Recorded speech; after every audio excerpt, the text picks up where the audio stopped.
معزز ناظرین السلام علیکم۔ ناظرین، پاک فوج کے سپوت کیپٹن قدیر شہید نے کیسے پورے 3 سال جنوبی بلوچستان میں کوڑا کرکٹ چن کر اس بھارتی جاسوس کلبھوشن کو پکڑوایا تھا۔ کیپٹن قدیر کا تعلق ایک بہت بڑے ذمہ دار گھرانے سے تھا۔ خود کیپٹن قدیر 300 ایکڑ قابل کاشت اراضی کا ذاتی مالک تھا۔ سونے کا چمچہ منہ میں لیے پیدا ہونے والا یہ جوان جب بڑا ہوا تو وطن عزیز کی حفاظت کے لیے پاک فوج میں بھرتی ہو گیا۔ اس کے رشتہ داروں نے اس پر طنز کیا کہ جب روپیہ پیسہ کے گھر میں بہت زیادہ ریل پیل ہے تو نوکری کرنے کی کیا ضرورت ہے۔ تنخواہ پر نوکر بن کر رہے ہو۔ یہ سن کر کیپٹن قدیر کا خون جوش مارنے لگا اور چیخ کر کہا، فوجی تنخواہ کے لیے بھرتی نہیں ہوتا، فوجی تو وطن عزیز کی حفاظت کی خاطر بنتے ہیں، اور میں اس ملک پر اپنا تن من دھن سب قربان کر دوں گا۔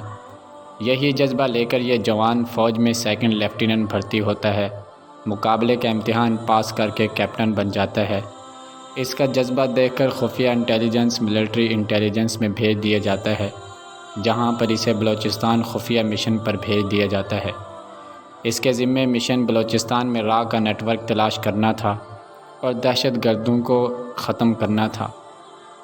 را کے نیٹ ورک کو تلاش کرنے کے لیے مٹی کی محبت میں یہ جنونی انسان، جس نے اپنی ساری جوانی نرم گرم بستروں پر گزاری، جہاں گھر میں نوکر چاکر کی بھرمار تھی، ایک ایک چیز بستر پر نوکر چاکر آرڈر کر کے لے آتے تھے، مگر اس شیر دل ہیرو پر کہ اپنے دیس کو دشمنوں سے بچانے کے لیے یہ جنونی کوڑا چننے والا بن جاتا ہے، اور پورے 3 سال یہ جنوبی بلوچستان کے مختلف شہروں میں فقیر بن کر کوڑا چنتے چنتے گزار دیتا ہے۔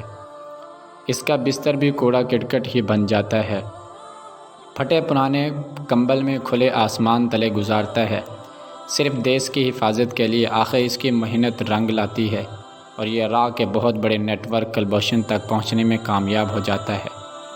دوستو، کلبھوشن جیسے مشہور و معروف دہشت گرد کو پکڑنے کے پیچھے اس مارخور کیپٹن قدیر کی 3 سال کی محنت ہوتی ہے، اور اس ماہ رمضان کے آخر میں سلمان نامی دہشت گرد، جس کو مارتے مارتے ہمارے کرنل سہیل خود شہید ہو گئے تھے، اس کی اطلاع دینے والا بھی یہی مارخور کیپٹن قدیر تھا۔ آج بلوچستان میں جو امن و امان قائم ہوا ہے تو اس کے پیچھے اس نوجوان کا بہت بڑا کردار ہے۔ کیپٹن قدیر کے اتنے بڑے بڑے کارنامے ہیں کہ لکھنے کے لیے کتابیں کم پڑ جائیں گی۔ یہ کیسا انسان تھا؟ 300 ایکڑ اراضی کا مالک شخص کس طرح 3 سال کوڑا چننے والا فقیر بنا رہا؟ کس طرح بدبودار کمبل میں اس نے 3 سال گزار دیے؟ ایسے لوگ انسان ہرگز نہیں ہو سکتے، یہ فرشتہ صفت انسان ہوتے ہیں۔ ہم جیسے نام نہاد حب الوطنی کے دعوے دار ایک رات بھی کوڑا کرکٹ کے ڈھیر پر نہیں گزار سکتے، مگر اس شخص نے ہم پاکستانیوں کو سکھ امن دینے کی خاطر اپنے گھر کے نرم گرم بستروں کو لات مار دی۔ میری فوج کو تانا دینے والوں، یہ ایک امیر کبیر شخص تھا، دولت اس گھر کی لونڈی تھی، مگر یہ پاکستان کی خاطر فوجی بنا۔ فوجی تنخواہ کے لیے نہیں بنتے، فوجی تو مجاہد ہوتے ہیں جو وطن عزیز کی خاطر بنتے ہیں۔ شہید کیپٹن قدیر میرے ہیرو، میرے پاس تیری تعریف کے لیے الفاظ نہیں ہیں۔ ہاں، اتنا کہتا ہوں، شہید کیپٹن قدیر جیسے مجاہدوں کے مٹی سے اٹے بوٹ چومنا، آنکھوں سے لگانا میرے لیے بہت بڑی سعادت کا درجہ رکھتا ہے۔ میرے پیر و مرشد میرے شہید ہیں۔